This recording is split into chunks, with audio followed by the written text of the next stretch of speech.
Hey, it's Michael, and I've got a question for you. What's your favorite sports team?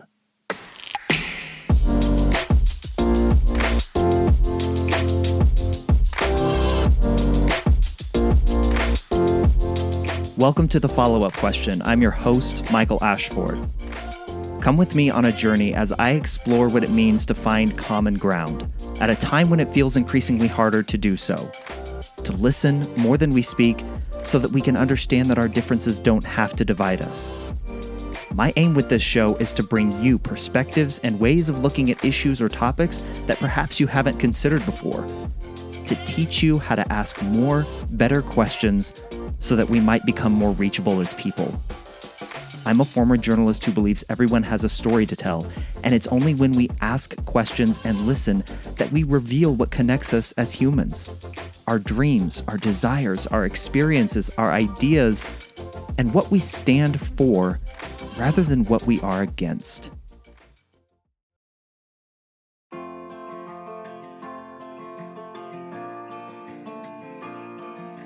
If you've listened to many of this show's previous episodes, then you've heard the term cognitive dissonance.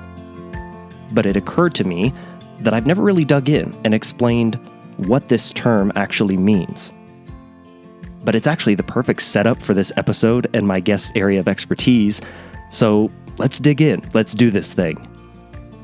Cognitive dissonance is the extremely uncomfortable feeling we get when we face new information that we know to be true, but doesn't align with our identities or beliefs, the things we might label as my truths. Here's an example. As I mentioned before, I graduated from Kansas State University. Go Wildcats.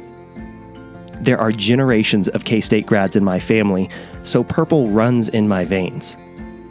And like any good K-Stater, I despise, I loathe, I have an unhealthy contempt for our rival, the University of Kansas Jayhawks. Yes, I said our. K-State is my school. We are the Wildcats. This is who we are. And KU, those Jayhawks, they are them. They're the worst. They are not us. Okay, I'm getting to the point, I promise. I can't fully explain to you the dislike I have for the University of Kansas and its fans as a collective, but trust me, they're awful. They're arrogant, they're elitist, and of course they're cheaters. The whole lot of them. Okay, but wait. Maybe not Merle and Debbie. Merle and Debbie are the parents of one of my best high school friends, Katie. Merle and Debbie were like a second mom and dad to me. I adore them. They're huge KU fans, but they're not like the rest of them. And okay, not Jesse Newell either. Jesse, who was a guest on this podcast back in episode 3, is one of the best gosh darn journalists and human beings I know. He and I worked together at the Emporia Gazette newspaper right out of college, I being a K-State grad and he being a KU grad. But again, Jesse's different. He's not your typical KU guy. And fine, not my mom's husband, Jeff, either. KU grad, big KU fan, but also just an all-around good dude and a wonderful, loving partner to my mom and a fantastic grandfather to my children. He's one of the good ones. Cognitive dissonance. My identity as a K-State fan has me believing one thing about a group of people I have othered, which is in direct contrast to relationships I've built and those that I hold dear. What's interesting, or perhaps a better word here might be alarming, about cognitive dissonance is the lengths we will go to preserve the identity we've wrapped ourselves up in and avoid the discomfort of a reality that doesn't align with our beliefs. You see where I'm going with all this? In this episode, I chat with Dominic Packer, a professor of psychology at Lehigh University, who along with his friend and colleague, Jay Van Bavel, an associate professor of psychology and neuroscience at New York University, co-authored the book, The Power of Us, Harnessing Our Shared Identities to Improve Performance, Increase Cooperation, and Promote Social Harmony. It is truly fascinating to hear from Dominic just how much power and sway our held identities have over our lives. As Dominic and Jay write in their book, we are willing to be blatantly wrong about things as benign as simple math problems if we believe the group we identify with got a different answer. Think about the ramifications of that for more important issues. Dominic and I discuss how ignoring information we know to be true simply because it doesn't align with my chosen group's identities, that leads to polarization, distrust, a rush to wall off and create a harmonious bubble of groupthink. And Dominic gives us ways that we can counteract such things.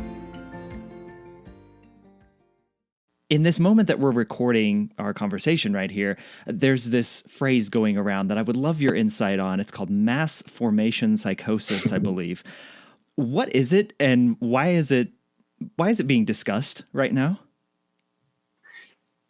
Well, I think my perspective is it's not a real thing at all, but it is a phrase that suddenly caught on really in the last couple of weeks from a guest on the Joe Rogan show who used the phrase to sort of capture his beliefs about why so many people think it's important to get vaccinated and take other precautions with regard to the COVID-19 pandemic. He doesn't agree with that. And so he was saying that everybody who's endorsing these pro-health kind of measures is somehow caught up in a mass hysteria or a mass form of hypnosis, which he referred to as mass formation psychosis.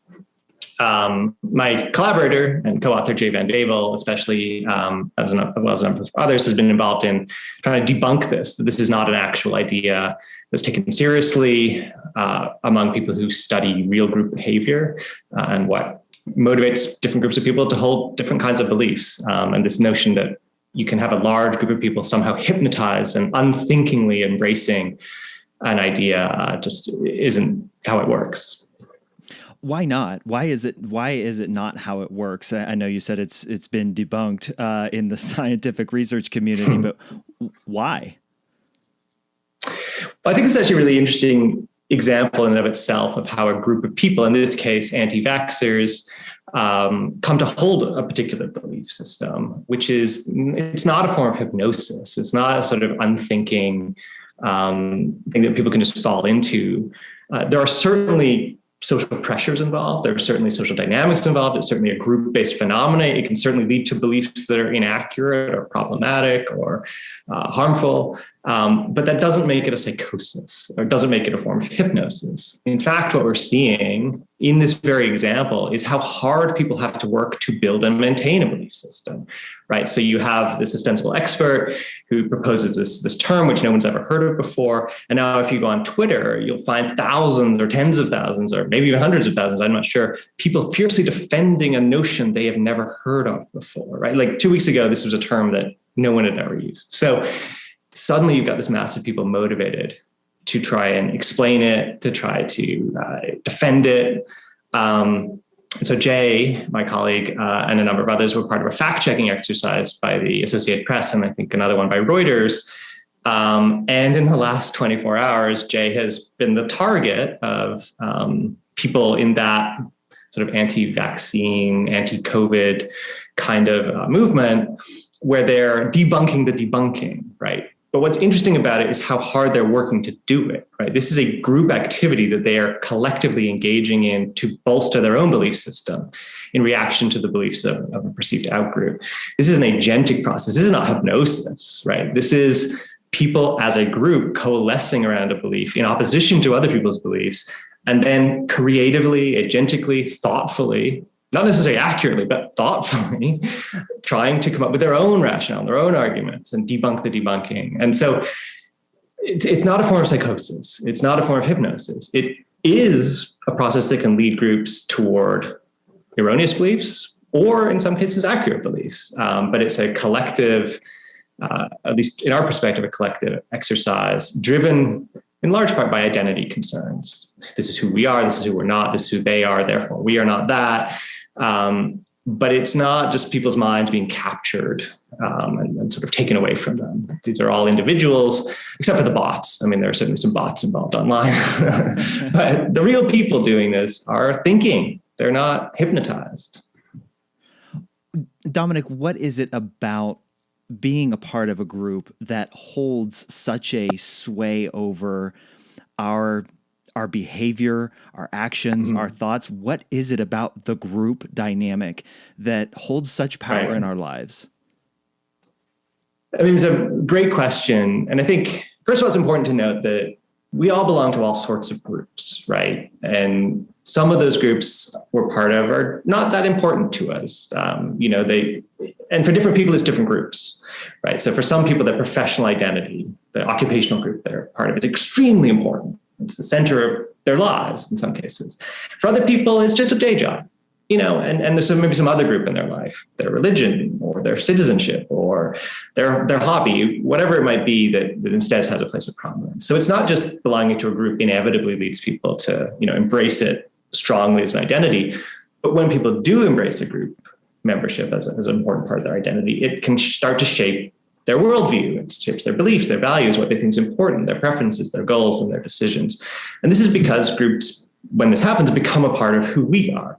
The sense of self can shift from just thinking about I as an individual, what do I want or need, to think about what do we want and need, what are our goals, what's good for us. And if it's an important group, then it's a central part of our identity, and it's starting to shape how we understand the world. And a lot of that understanding comes from the shared beliefs of the group. And on the one hand, I think people can be attracted to terms like hypnosis, right? This idea that populations of people can be captured by strange beliefs, because there are examples of large groups of people believing what from an outside perspective at least looks like a very strange thing, right? People believe in a flat earth, or people didn't land on the moon, or that COVID-19 vaccines are a plot by Bill Gates, right? These are, to most people, strange sets of beliefs. And you can look at that and say, well, they must be hypnotized, but they're not. These are collectively formed beliefs that, because you possess identity you've taken on, you think sounds reasonable and sounds right and reasonable to therefore guide your behavior. And again, from an outside perspective, it can sound really odd, but we step back from that and think about it for a moment. Why do we believe the things we believe are insensible and rational and factual? Why do we believe the earth is round? Why do we believe that gravity exists? Why do we believe that people actually landed on the moon? Very few of us have direct evidence of any of that, right? Very few of us have actually circumnavigated the globe. Very few of us have ever, been inside NASA and seen evidence that maybe, the rocket really did go up into space and so on. We believe it because the people around us believe it, and the people we trust believe it, and the experts within the communities that we're part of believe it. And it's all social information. It's just that for most of us, most of the time, the social information we're embracing is, again, from communities we trust. And if we're part of, say, the mainstream scientific community, then it's going to be mainstream scientific beliefs that we're generally embracing. If, on the other hand, you become part of a group that's not part of that mainstream set of beliefs, it'll be a different belief set. But in both cases, it's in some ways rational to listen to the people who are part of the community that you're part of. And these are the people whose views we tend to trust. At a particularly polarized time, say in the United States especially, right, you see different communities on the left and the right forming quite different belief systems, at least about some things, like the pandemic in particular. And each group is going to shout at each other and say how irrational and stupid and hypnotized the other side is. But in reality, both have created different epistemic worlds. They're living in different knowledge universes where it is sensible, given those identities, to listen to the people on your side. It doesn't mean it's optimal. It doesn't mean it's going to cause people to make good health decisions, for example. But it's just like any other piece of knowledge. Most of what we know comes from others, and we have to decide who we're going to trust. And we tend to trust the people in our own groups. In a group setting, Dominic, let me see if I can word this question in a way that makes sense.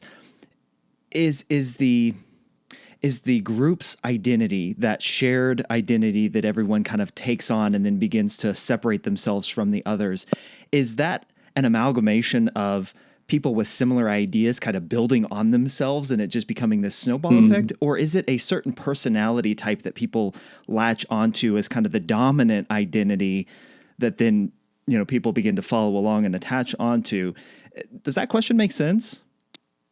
Yeah, it does. I think, I think the question is it sort of a generally bottom up, sort of emergent collective process of sort of opinions getting hashed out among everybody, or is there influence from some more than others, what you might call leaders?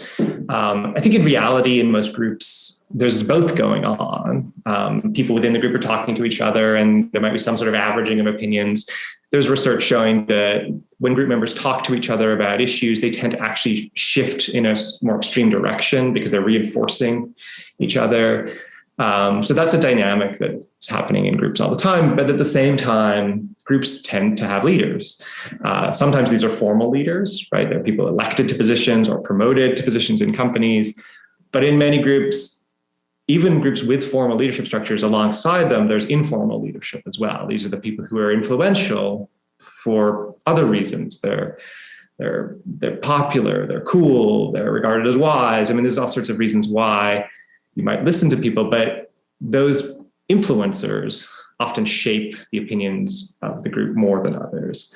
And there's a really important idea in the sort of approach we use to study groups, social identity theory, that the people who often have the most influence within the group, that is the leaders, whether they held formal positions or not, are the people who are regarded by the group as the most prototypical, which isn't the most average member of the group. It's the person you think most embodies the group.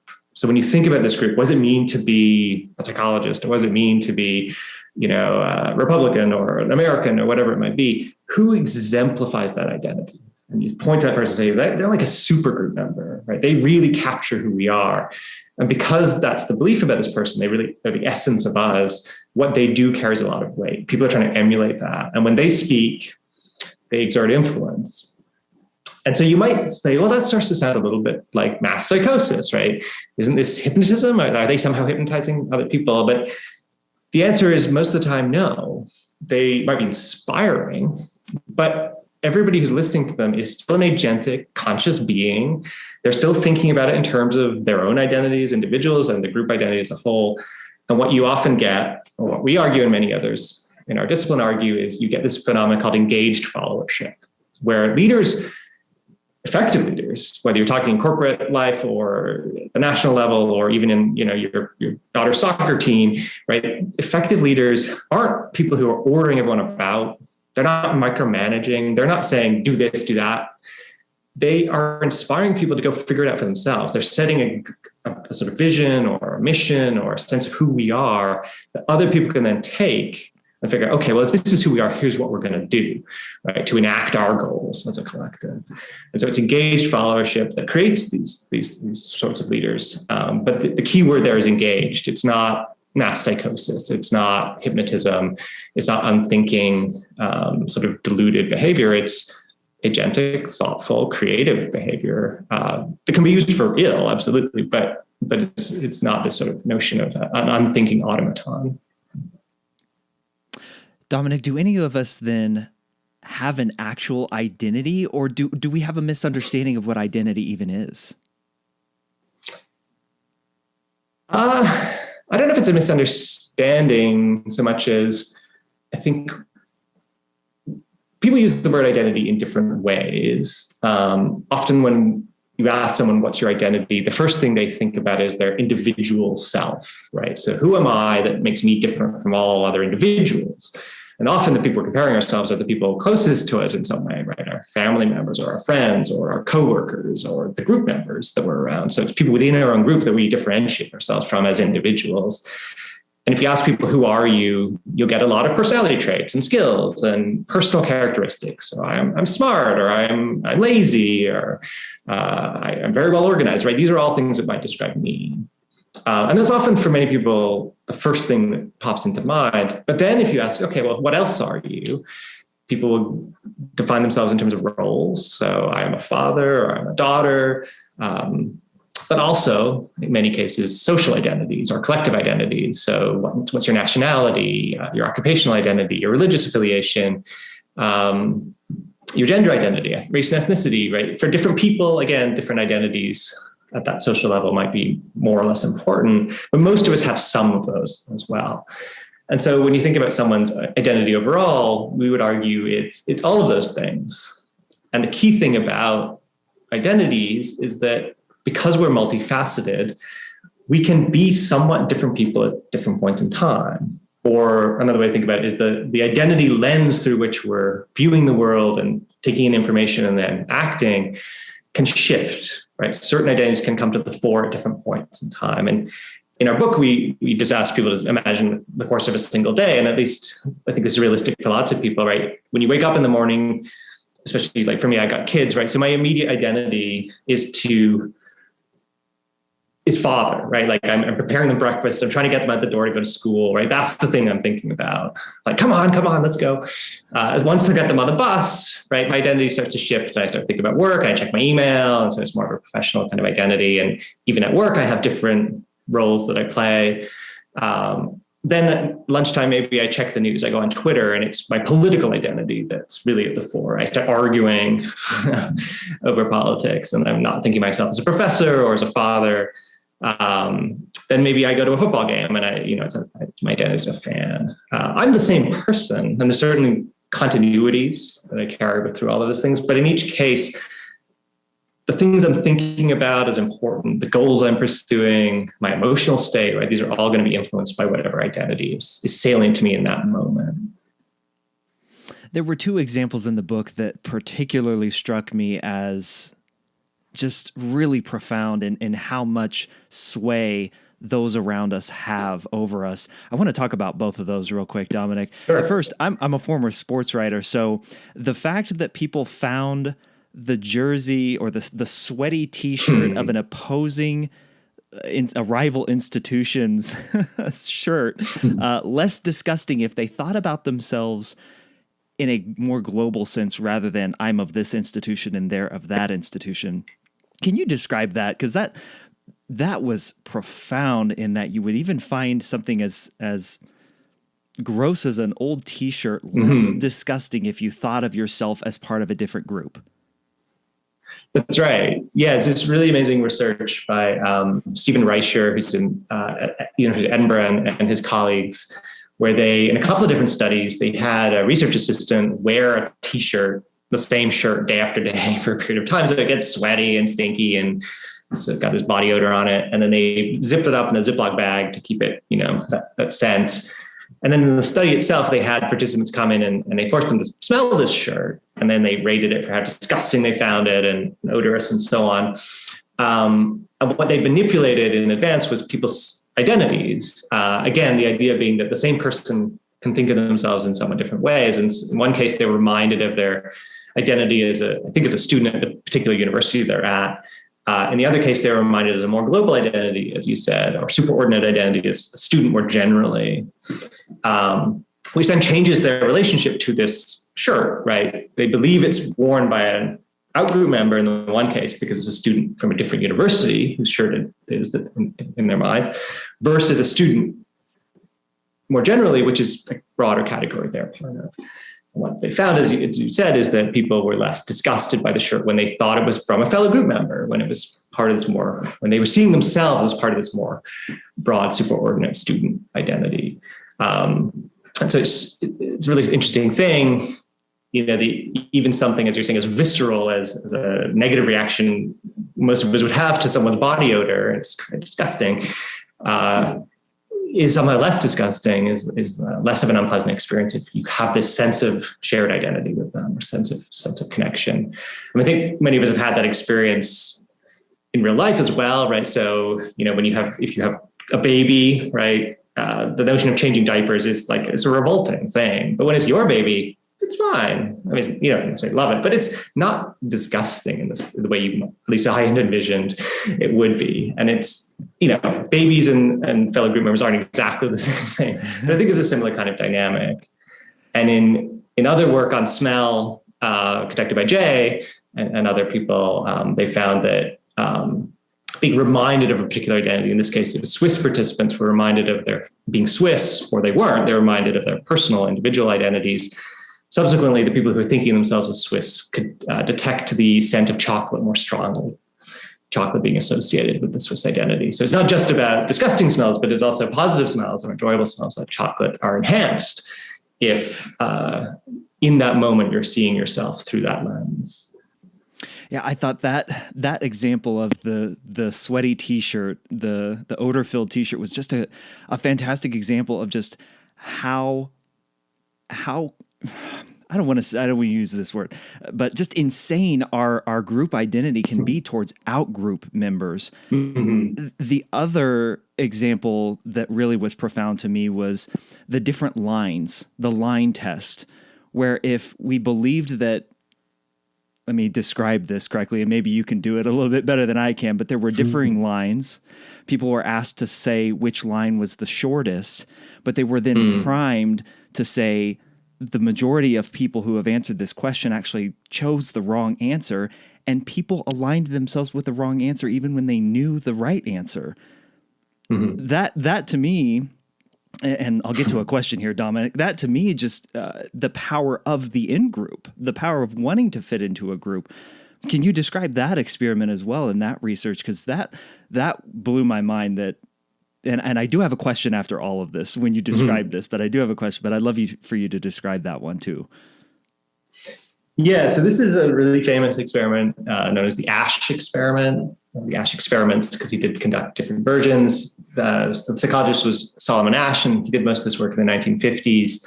And the basic setup is, as you describe it, so it's real people come into a lab, they seated around a table. Unbeknownst to the participant, there's only one participant. They believe everybody else is a real participant, but it's just them. And they're seated in such a way that whatever task this group's going to do, they're going to answer last. And the task in question is super simple. The experimenter holds up, this is the 50s, so there's no computers. He holds up a card with 3 lines on it and a second card with 1 line. And he says, which of the 3 lines is the same length as this 1 line? It's this very easy visual task. When people do it by themselves, they get it right 99+% of the time. This is not a hard thing to do. In these experiment, everything starts off well, and the people before you, if you're the real participant, give the right answer, and it comes to you, you give the right answer. And you probably think to yourself, this is pretty dumb. But then things go awry, and people ahead of you start giving the wrong answer, and they do so uniformly. So if the correct answer is line B, everyone's saying C. And you, the participant, can clearly see that it's not C, that they're wrong. But what do you do when it gets to you? And the reason the research is famous is that about a third of the time, so not all the time, it's important, but about a third of the time, people conformed. They gave the answer they knew was wrong, simply because everyone else had given it, and they sort of violated or went against the evidence of their own eyes. This experiment's important because it speaks to the multiple reasons why we listen to others. So in this case, in another version of the experiment, Ash allowed the real participant to respond anonymously or not anonymously, to have their answer not be revealed to the group. So you could write it down on a piece of paper. In that case, conformity dropped to almost nothing, right? Nobody's going along with the crowd when they don't have to give a public answer. And what that means, it's not shaping what they really believe, right? It's not changing their mind to say, oh yeah, it is actually line C, I was wrong. They're like, no, these people are idiots. So why are they going along? Well, they're going along because they feel that social pressure. They don't want to deviate. If you take the social pressure away by allowing them to respond privately, they then give the right answer. This is important because there's other studies where you find another kind of influence, which is also really important and sort of alluded back to what we were talking about before, which is called informational influence. We also rely on other people for information. Like, other people are often a good source of information, not in that experiment, they weren't, but in real life, they often are. And in other experiments, they are. So if the task is much more ambiguous, right, it's a harder task to do, then you start to see people listening to other people because they want to use them as a source of information. They're not sure themselves. And so other people then become, in many cases, a valid source of information. And in fact, if you think about what we're doing when we educate people, this is what we're doing, right? We're trying to give them useful information so that they don't have to learn it directly, right? You don't have to figure out calculus on your own. You take a calculus course and learn it from somebody who already knows calculus, right? Which is a different kind of influence. It's informational influence. You put those two together, though, you have a really powerful force or set of forces, because it means people are often going along with their in-groups for social pressure reasons. They want to fit in and belong. They're also often going along because they think people are pretty smart. Like, this is a good group of people to listen to. This is my group. And so if I'm not sure myself, I will listen to what they have to say. Put those two things together in the context, say, of a pandemic, right? Like, a pandemic's a very complex event. None of us, hardly anyone alive, has ever lived through anything like this before.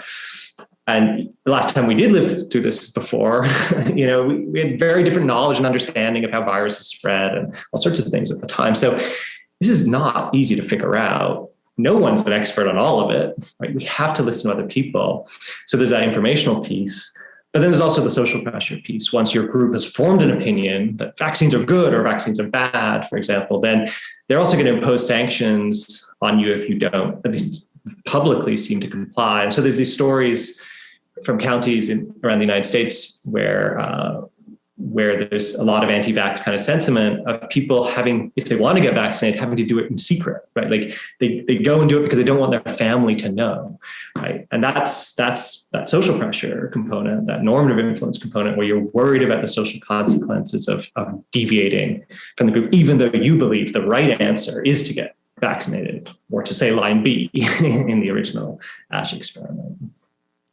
So Dominic, my question in all of that, and I love the context that you put it in right there. In hearing those examples, the disgusting smelling T-shirt or the differing lengths of lines and matching the correct answers, I'm sure there are plenty of people who would say, I wouldn't do that. It would smell the same to me no matter what. I would always say, the correct line, and they have this belief about themselves and how they would perform in that group situation. Why is that not always the case? Right. So I think a lot of people have an intuition that, they wouldn't do the same thing, that they would be more autonomous and they wouldn't blindly conform. And I think for many of us, what the evidence would suggest is we're actually a little bit deluded about ourselves. At least some of the time we would conform. So I've run studies like variants of the ASH experiment in my lab here at Lehigh University over the years. And often when we run these experiments, we find very clear evidence of conformity. Like, it's just not in doubt. People are conforming in various ways. But we often conduct at the end of the experiment what's called a funnel debriefing, which is we're trying to get at, with a series of questions, do you know what we're doing here? Often because participants who guess your hypothesis correctly might not, that you might want to look at them differently in the data set, right? Especially with a conformity experiment, it's not necessarily outright deceptive, but you're certainly not telling them up front, we're trying to influence you, right? And some participants have some insight into that. But what's interesting in these funnel debriefings is the vast majority don't. They don't believe they conformed. And even when directly asked, so by the end of a funnel debriefing, you're sort of explaining what you actually did in the experiment. You say, well, in this experiment, we were showing you information of what other people were doing, and we expected that might change your responses. And a lot of our participants will say, well, yeah, maybe for other people, but not me. Like, no way. I did not change my responses. And then you go and look at the data and you can see clear evidence that they changed their responses. So they lack this sort of awareness of it.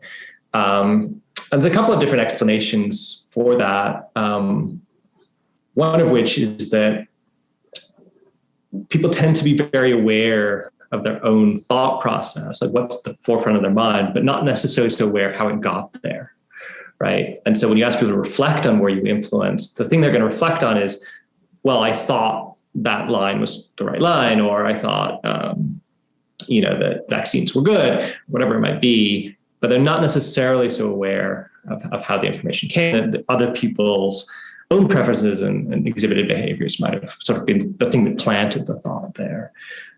So we're often looking to our own mental states to explain our behavior, but that can blind us, in some cases, at least, to the situational influences.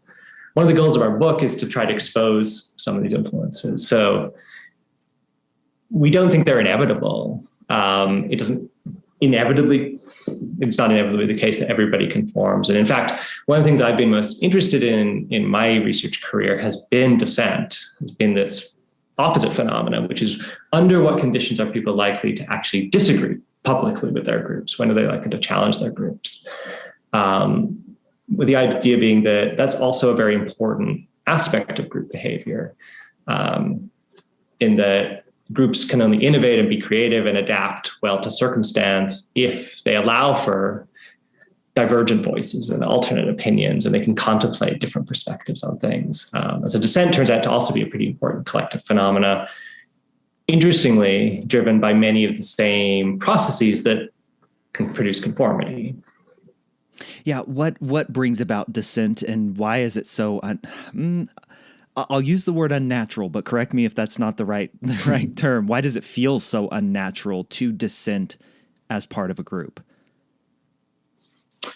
So it can feel unnatural or difficult because groups don't necessarily welcome it. Sometimes they do, but often they don't. And there's lots of research on, for example, reactions to criticism. When will groups want to hear criticism of their group, and when will they not? And you often find this sort of allergic kind of reaction. Groups don't particularly like to be criticized, or they place boundaries on who's allowed to do it, right? So if you're a long-term group member, it's more acceptable than if you're a newcomer, for example.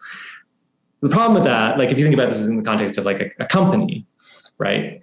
It may be your newest employees who actually have the clearest insight into new ideas, possibilities, things that they've learned elsewhere that they're bringing with them, as well as problems, right? New people can see things often that those of us who've been around for a long time don't notice anymore. But a newcomer might say, that's weird. Why do you do it that way? But what the evidence would suggest is groups don't like to hear it from newcomers. You don't have the standing. Who are you to tell us what to do? Instead, they want to hear it from the old timers, but the old timers might not have the perspective anymore. Or it might be harder for them to have an outside perspective. So then it's difficult. It's not easy, especially if you care about your group, because these are the people you want to affiliate with. Belonging to this group is more important the more you care about it. What we find for that reason, though, is a sort of paradoxical thing, which is the people who are most identified with the group, that care the most or most invested, are simultaneously the people who are most likely most of the time to conform. They are more likely to follow group norms because they've sort of taken on this identity. But they're also the most likely to dissent when they disagree with the norm. And the reason they're more likely to dissent than other people is because they care about the group, right? People, strongly identified group members, will dissent if they believe that what the group is doing is bad for the group, or if they think there's a better way that will benefit the collective. It's precisely because they care enough about the group that they're willing to do it. Whereas the people who are a little less identified, they don't conform as much most of the time, but also if they have a really strong disagreement, they might not put their reputation on the line or be willing to take on those social consequences. Instead, it's just better to stay quiet. And it's not a group I'm that concerned with. So if they're not doing what's best for them, well, not my problem. So it's this interesting thing where the most identified people, if they disagree, are also the most likely to speak out.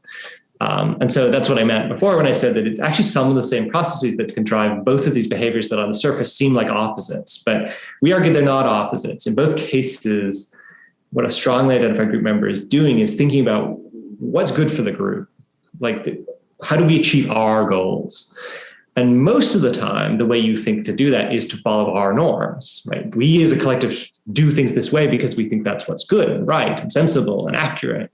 But it's not inevitable that I will always see it that way, right? I could come to disagree with that. I might have some insight that says, wait a second, this isn't productive, or this is ethically problematic, or this is hurting our group, or we could be better, or our competitors have a better idea, we should steal it from them, right? All of these are sources of alternate perspectives that if you care enough, you might be willing to speak out about and try to convince the group that we should change in some way. Yeah, what has to be present to overcome that cognitive dissonance of that my belief, my truth is being challenged here in a really radical way, and I'm going to take it a step further and speak out about it. What do we have to do? What has to be present to overcome that cognitive dissonance there? I think it's probably multiple things can help. So first of all, we think being identified matters, at least in order to engage in that sort of persuasive exercise. If you're not identified, you may still speak out, but it'll be in a different kind of way. It might be more belligerent, and it's less in trying to persuade and change the group so much as like distance yourself from the group or establish a distinction. So that's a piece of it. Another piece of it has under what conditions or what are the characteristics of people who think differently than us? So when I wrote about this originally, the title of the first paper I published on it was called On Being Both With Us and Against Us, in sort of opposition to the then President George W. Bush's statement leading up to the Iraq War that you were either with us or against us. And the notion here was that you could be both, right? That you can be with us in the sense that you care deeply about us and you want us to do well and to thrive. But at least on a particular issue, you can be against us and say, well, that's not the way to do it. So how do you get people to be in that state? Partially, it could be due to sort of the circumstances. So it's contextual variables, situational things. So one of the variables we've looked at has been time frame. So there's research in self-regulation, for example, that when people are thinking in the short term, their goals tend to be really focused on stability and like getting the job done. Whereas when you're thinking longer term, people's goals often become more change oriented. Start to think about how could things be different. So you can think about this in the context of a group, like you're part of some group at work, right? It's a team. If you're short term focused, right, you're often going to be thinking now is not the time to rock the boat. Like we've got a deadline. Like this thing's due next Friday. Keep your mouth shut. Like just get this thing done because we don't have time to mess around and look at the big picture right now. On the other hand, if we take a step back from that, we have a retreat or something. We say, well, what do we want to be doing 5 years from now? You might well think, I don't want to be doing this 5 years from now. Like something's got to change between now and then because I can do this for the next 2 weeks, but I don't want to do this for the next 5 years. So you start to think about what could be different, what should be different, how could we change? And so we found that as you get people to think in longer timeframes, if they identify with the group, are more likely to then express divergent kinds of views. We've also found in some research that there's personality distinctions that matter. And the two traits that seem to matter, at least in the work we've done, and it's not to say there couldn't be other traits as well, but are openness to experience and conscientiousness. So someone who's open to experience is the kind of person who likes to just play with ideas or to expose themselves to different kinds of experiences. The sorts of activities that might just cause you to have divergent thoughts, right? The more you read or the more you travel or the more you talk to people who are different from yourself, the more just different thoughts will come to you, right? You'll encounter different information. And so people who are open to experience might just come to their groups with more material that's different from everybody else. And then the other trait of conscientiousness is an interesting one, because on the one hand, if you think of conscientiousness, you might think of people who are very orderly and rule following, and maybe they're most likely to conform. But conscientious people really are people who pursue their goals. And if they come to think that their goal is to change the group, then they will pursue that vigorously. And so if you put those two things together, you're highly open, thinking divergent thoughts, you're creative, and you're conscientious. So whatever you're thinking you want to do something with, then we also saw that they were more likely to dissent. Is that short-term versus long-term thinking kind of wrapped up in the question switch that you suggest in the book, which is to go from asking who am I in my identity to who do I want to be? Is that wrapped up in those two questions? I think so. So this is the big question really of the book. And what we're trying to pose to people is that a lot of discussions of identity are about who am I, and trying to uncover it as if it's a truth that can be revealed. We think the process of identity isn't a truth that can be revealed. In fact, it's a process. It's the asking of the question that creates it. It's not something to just be found. And for that reason, the most powerful thing to do is to ask yourself the question, not exactly who am I, but who do I want to be? And it's that aspirational kind of questioning that will affirm some aspects of ourselves. So we'll say, in this way and with this group, this is exactly who I do want to be. So and for different people, it'll be different groups, but my religious self or my professional self, I'm sort of happy with this identity. I like what I do there. I like the relationship I have with the people that also share that identity. But there may well be aspects of my current self that I'm not that comfortable with. I find myself disagreeing a lot with what this group is doing. And then I face a conundrum. Do I try and change the group? And sometimes that might be the right answer. And other times it might be, maybe I should find a new group, right? So people make career changes, and that's often part of the driver is suddenly, or maybe not so suddenly, you realize like, this isn't actually the identity I want for the next 10 years or 20 years of my professional life. I would like to find a different kind of identity. And we think it's really important to ask those questions and to ask them in a way, and this is why we wrote the book, that's informed by how identity really works, that there are these sort of forces at play. And if you understand what they are, you can see them in your own life and adjust accordingly. you could embrace the conformity or you could reject the conformity and say, well, on this issue, I'm going to dissent. But it's easier to make that choice, I think, if you understanding something about the underlying dynamics. So the book is called The Power of Us. Almost forgot the title. And we're using the word power there in a sort of two ways, in a dual way. On the one hand, identities exert a lot of power through some of the processes we've talked about, right? There's sort of social influence, and it can shape even your experiences of something like body odor. That's a type of power. But we also believe that by understanding those dynamics, it gives us a type of power. That is the power to make some choices and to be agentic with regard to our identities. And ultimately, if we think about a big picture, we can thereby change the world, because it's ultimately through group identities that social change happens, right? And identities are in that sense powerful as well. On the topic of social dynamics and social change, you do address bias in the book as well. And I'm curious if some of what you've presented ruffles a few feathers. And I want to read you a particular passage. The point of examining bias, implicit or otherwise, is so we can understand that our minds sometimes produce behaviors and outcomes that are inconsistent with our broader beliefs and values.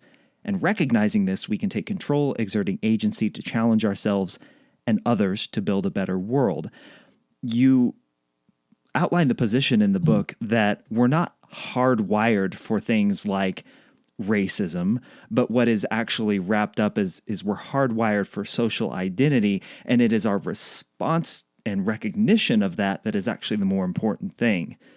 Has that ruffled a few feathers? Have you gotten any pushback on that? A little bit. Yes, I think it's fair to say we've had some pushback. We published a piece, I think last week, at the start of the new year, in The Atlantic, called The Myth of Tribalism, where we essentially made the argument that you just laid out, sort of extending what we said in the book. So this idea that group relations, being part of a group, is not inevitably going to lead people to intergroup competition and toxicity and polarization and strong dislike and an urge to harm each other. That none of that's inevitable. That what is inevitable is that we're groupy. We form groups easily. We identify with groups pretty easily. And when we're in those groups, those identities sort of provide us the fuel for our behavior, but they don't set the direction of the behavior. What sets the direction, as we've been talking about, is norms. It's who do we think we are, and what are we trying to do, and what do people who are part of this group and who hold this identity, what do these sorts of people do? That shapes our behavior, and those norms can become toxic and insular and parochial and discriminatory, or those norms can become inclusive and accepting and generous and pro-social, and in some cases with a desire to help other groups more than our own group, right? There's nothing inevitable about the content of those norms. So groups can develop tribal-like dynamics, but they can also develop very different sorts of dynamics. And it's, I think, really important to recognize that, because it's not hardwired, or that piece of it's not hardwired. But we do have this very groupy nature. And I think it's important to take account of that, because by recognizing that, then you can think about how do we develop more healthy norms, or how can we encourage groups for people to capitalize on the healthy norms that they already have. The independence paradox, this idea that even when we think we're not conforming, we're actually conforming to something. Can you explain that a little bit more? Sure. Yeah, I should go back to the previous question and then I'll link it in. What I didn't answer was, had we had pushback? The reason I brought up the Atlantic piece was that did trigger some pushback. So on Twitter, people reacted to that by subset of people react to that by saying, "Well, this is nonsense." Right? We are deeply tribal. There's nothing you can do about it. The independence paradox is another example of how the norms of groups can shape things deeply inside of us without us recognizing it. And in essence, this gets to the deeply social nature of identity and the self. So the insight here is that different cultures or different national identities have different sorts of norms with regard to individualism. And that some countries, the United States being from the most classic example, are highly individualistic, right? The very strong norms of individual autonomy, individual responsibility, taking control of one's own life. And other cultures and other nations have that sort of sense of an individual self to a lesser degree, or emphasize other aspects of the self more, maybe emphasize more of a collectively oriented self and self in relation to others. And these are often include East Asian countries, for example. The insight of Yolanda Yetton, who's a social psychologist, and others, was that, well, if individualism is a type of norm, then you might find this sort of funny paradoxical phenomena in a country like the United States, where it's the most identified group members who are the most conformist to that norm. But because that norm is individualism, and here's the paradox, they're going to be the most individualistic. So the most identified, the most conformist in the American context will be the most individualistic. And there's this wonderful phrase from an art critic who described, I think he was describing fellow art critics, but when applied to Americans, I think makes a lot of sense, as a herd of independent minds, right? That collectively we are embracing a norm of individualism, of all being different. And Yolanda and others have found some evidence for that the more identified people are with the national identity of American, the more individualistic they are and the more they embrace that particular norm. Conversely, in research they did in Indonesia, a more collectivist type of culture, the more identified people were with the Indonesian identity, the more collectivistic their identities tended to be. So even for something as deeply as how individual do I think I am, how autonomous do I want to be, that itself is also being shaped by the social norms. We really can't escape the norm. Our very conception of what it means to be a person or an individual is shaped by what other people think it means to be a person or an individual, which of course is shaped by the society they live in. You and Jay in the book make the case that on so many issues, we are not as divided as we appear to be. We are simply conforming to a heightening or an increasing groupthink in so many ways. Dominic, how do we, if you were to lay out a path for us to understand that we are part of a larger group rather than these individual tribes that we've kind of begun to separate ourselves into, and realize that we have more common ground to the point of this show than we perhaps think or know. What's a path that we can go down? How do we begin to bubble that to the surface and make that more of an awareness? I think it's a crucially important question for the times we live in, and not really one that we have great answers to, although I think there's glimmerings of answers.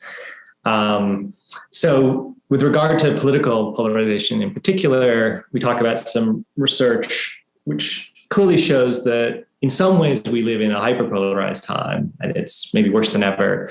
And in other ways, it's not as bad as we might think. And so there's a distinction made between what's called affective polarization, which is people's feelings toward each other, which have steadily gotten worse. So data from the United States, for example, shows that if you went back to about 1980, surveys that asked people their opinions about their own political party and the political out party would find lots of positivity toward the political in-group and basically neutrality toward the out-group. Like, they're fine, whatever, but I like us. So people are enthusiastic to vote for their own party, they prefer their own party to hold power, but they don't really dislike the other side. They're just neutral. What's changed over the next 40 years is not the in-group feeling. Those are not more positive than they used to be. If anything, maybe slightly more negative. What's really changed is those feelings toward the out-group, which have become steadily more negative since 1980. And since about 2012, at least it looks like in some data, the out-group negativity is now stronger on average than the in-group positivity. And I think you can hear this rhetorically when people talk about, like, they're not voting for anybody, but they're very much voting against somebody, right? Like, I don't want them to win, therefore I'll sort of begrudgingly vote for this person I don't necessarily like that much. So we've seen this real rise in affective polarization. You see it very vividly online, right? This toxic negativity all the time. There's another kind of polarization, though, which is called ideological polarization or issue polarization, which is, okay, if you actually get down to political issues, the things we should be arguing about, how to run the tax system, what healthcare should look like, school policy, you name it, gun control, that if you actually ask people about the specifics of real issues, the left and the right in many places don't actually disagree all that much. There are hot button issues where there's more disagreement, but on many issues, people vastly overestimate the degree of disagreement when it really comes to specifics. And they often overestimate how extreme the other side's views are on those issues. And then those overestimates feed back into the bad emotional problem, which is they make you think the other side is deluded. They make you want to interact less with the other side. And because you never interact with each other anymore, you don't really learn what they really think about issues. And it just becomes this cascading kind of problem. In terms of solutions, I think, and this comes back as well to the question you asked about bias more generally. You could think of political attitudes as a form of, perhaps particularly extreme right now in many contexts, form of intergroup bias. There are identity-based kind of possible solutions or promising avenues to pursue, one of which is to help people understand that they possess broader, more common, superordinate-based identities, so that if you can get people to understand that, at least in some regards, they do have common goals, they do share identities. So Republicans and Democrats are, after all, both Americans, right? If that national identity comes into view, becomes a point of focus, aliens, as it did, for example, after 9/11, then you do at least temporarily get unification, right? The low-level identities start to fall away, and the broader, bigger one comes into play. In the lab, we and others, and also in the field now, people have done work where you create new identities. So we've done work where we put people, these were Black and white participants, or they were white participants in our studies, but they were put on a multiracial team. And doing so changed brain activity toward the faces of racial in-group and out-group members, basically eliminating racial bias, producing a new bias, which was a preference for your team as over another team. But again, using identity-based principles to shift identities and thereby change relations between groups. But we also think, and this is really important, we talk a lot about it in the bias chapter, less with politics, but we think it's just as important there, that you shouldn't psychologize all of these problems, that there's a psychological component to it. And you can use something like what we know about identity to help people build healthier social norms and more inclusive norms, to help create more high-level collective identities that might bring competing parties together. All of that's good stuff. But we also live in a world where many biases and incentives for bias are built into the structures of the world, institutions. We talk about this in the context of, say, racial bias, how in some cases laws are written or were written in such a way that they produce racial disparities without anyone necessarily being racist or biased in the present. But the legacy of the law produced disparities which then perpetuate. And if you're going to deal with that kind of bias, you can't just say, oh, well, get everyone to like each other and it'll all be fine. You've got to deal with the legal problem. You've got to change the laws, right? You've got to deal with those institutional things that are built in. In the political space right now, I think it's important, and it'll be different for different countries, but to think about what are the incentive structures and the way things work. It's not just in people's minds, right? But that produce these patterns. And one of the things that we talk a bit about in the book, and that's probably crucially important, is social media, right? So social media has created a new context. We don't think it's produced polarization, but what we do think it's done is accelerate it. You take a polarized society and you give them social media platforms, and it makes things worse. Not the cause of the problem necessarily, but it's certainly not helping in many cases. And part of it, a big part of it, has to do with the incentive structures online, that online environments are attention economies, right? Everyone wants clicks and likes and retweets, and they want their stuff to spread, politicians and pundits especially. And what we know from research, and Jay in his lab has done amazing work on this, we know that the kind of things that go viral online, that spread online, tend to include content of particular types. They tend to be highly moralized. They tend to be negative about outgroups, right? Politicians and pundits learn that, right? They learn that that's what drives attention. And then they are incentivized to put that content more and more into what they do online, which then gets spread more and more, which then promotes this idea that we are really polarized, which then drives more attention to that content, right? And it becomes, again, this really terrible feedback loop where the psychological proclivities to look to certain kinds of information that validate our identities then incentivize people who might be well-intended or might be badly intended to then exploit that for attention, which then makes the problem worse moving forward. And I think we have to pay as close attention to that as we might to the sort of psychological stuff that we talk a lot about in our work. And is it leaning into dissent more? Like being true when we to ourselves, if I can use that term, to dissent when we feel that moment of dissent? I think so. I think it would be great if people took seriously their political identities, which wouldn't just mean challenging the other side, although obviously politics is about challenging the other side. Right. But would on occasion also mean turning inward and thinking about, well, what are we doing and what's problematic about it?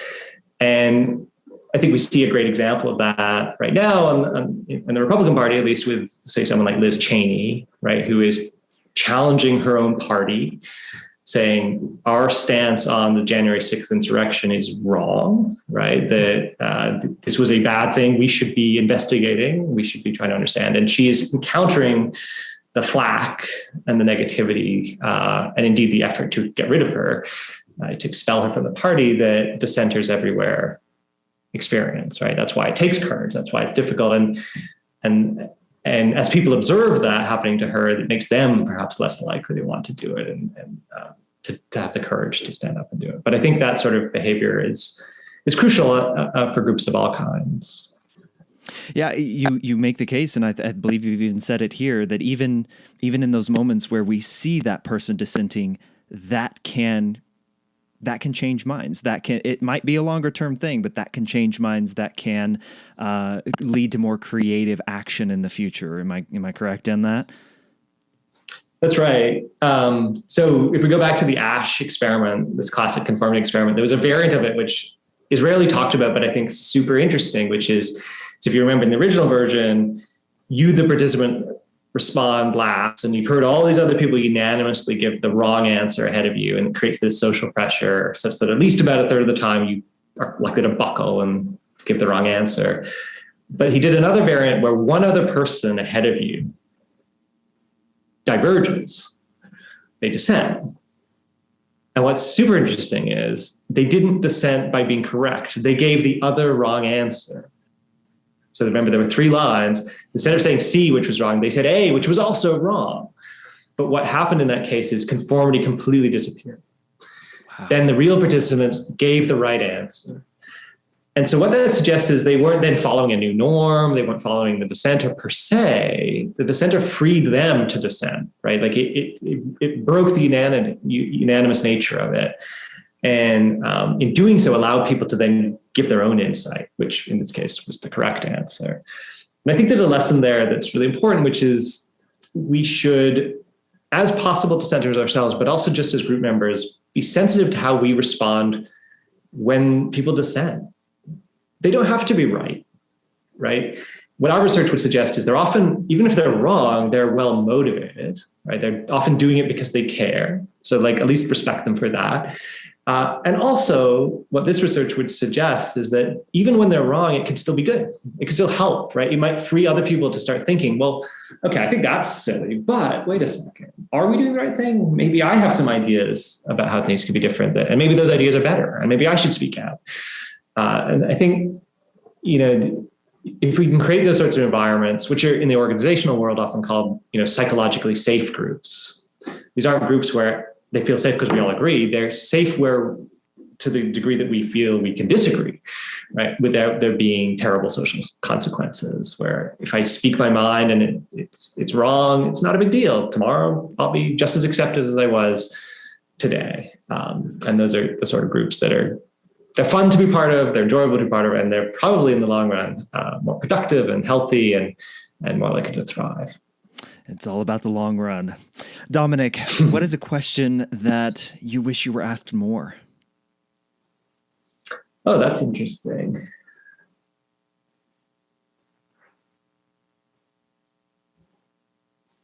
What should I say?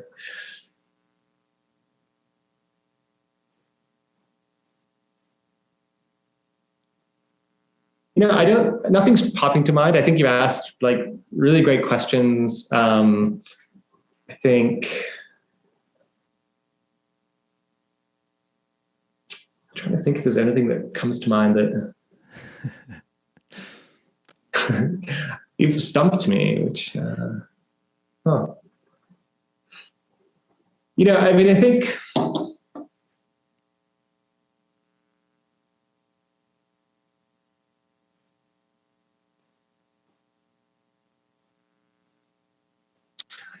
think, something I think a lot about, but I'm not sure what the question is exactly, is what's the relationship between, I'm sort of getting at it when we were talking about what would you do about polarization or bias, what's the relationship between these group identities and the rest of social life, right? Because clearly there's more to that. We live in societies that are governed by institutions with rules and procedures and laws, and there's legal systems, and within companies there's policies and procedures that govern a lot of that. And we also live in, once we're within groups, we're part of social networks, and we have a lot of personal relationships with likes and dislikes and friendships and enemies. And those drive a lot of our social life. And how do those sort of levels of social life interact with one another? Not something we talk a huge amount about in the book, but we think a lot about, especially when we're contemplating real problems. So a real problem being something like, how would you increase the rate of vaccination in a community, right? Groups are part of it. We need to think about how people's group-based identities, which might be their political identities, but could also be their religious affiliations or their professional identities, how do they potentially shape their understanding of the problem, and what norms might be driving them one way or the other. But we can also think about more institutional kind of mechanisms. These could be things like mandates. And if you can think about that, well, how do you do those effectively, and how do you involve identities in that? We can also think about personal relationships. How is it that people might be, their behaviors might be shaped and changed by the intimate relationships they have with their friends and with their family? And can people be encouraged to change their behavior because a family member says, I love you, and I care about you, and that's why I want you to engage in this kind of behavior? And I think a multifaceted and effective response to real problems has to take the full breadth of our social experience and the full breadth of our identities into account. Well, so that was a rambling answer, but I love it. And it's a wonderful place to leave it, because now we can all just like sit back and reflect on that. So thank you so much, Dominic, for sharing. Excuse me. Where can people connect with your work, find the book, all that good stuff? So we have a book website, powerofus.online. We also have a Substack page, which is powerofus.substack.com. And I encourage everyone to check out those two things. And the newsletter, we have been publishing weekly. Each week we've been talking about how identity applies, in many cases, to something happening in the real world or in the news. We had one most recently on the implications of identity for keeping your New Year's resolutions. We're about to shift it probably to a monthly newsletter and to shift the format a bit. It'll come out less often, but we think we'll actually be better overall. So if you're interested, I encourage you to read some back issues, but also subscribe for future ones. Fantastic. Dominic, thank you so much for this. I greatly enjoyed the book and our conversation here today. You asked some great questions in the book and to leave us with. So I appreciate it, and keep up the fantastic work. Thank you, Michael. It was great to talk to you. Huge thanks to Dominic Packer for sharing his story and his wisdom on the show this week. Please do me and Dominic a huge favor. Share this episode with someone you know who might also find some value in listening to our conversation. And man, was it good. Go pick up the book as well, Power of Us. It is a fantastic read. Super, super interesting stuff. Please share this episode with your network. Help spread the good word about the importance of asking more questions. And if you like the conversations with the incredible guests like Dominic Packer that I have on each episode, subscribe so that you never miss when a new episode drops. If you would like to get in touch with me, you can always email me at michael@thefollowupquestion.com, or you can go to michaelashford.com and reach out there. I'll catch you on the next episode of The Follow-Up Question, and until then, keep asking questions.